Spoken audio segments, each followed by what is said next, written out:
খেলা কি এখন মানে এখন প্রায় বিলুপ্ত আমার বাপ দাদা এসব খেলছে ভাই নাই মর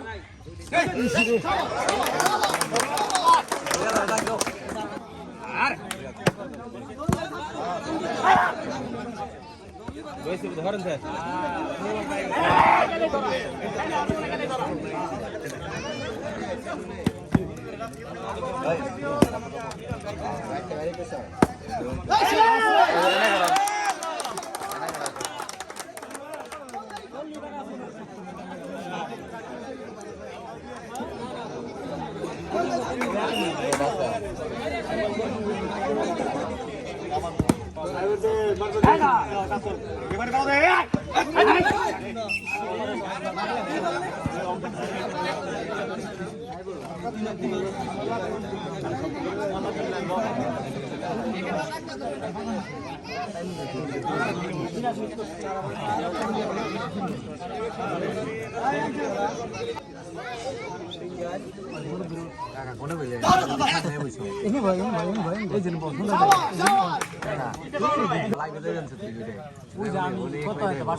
আমাদের ফলাফল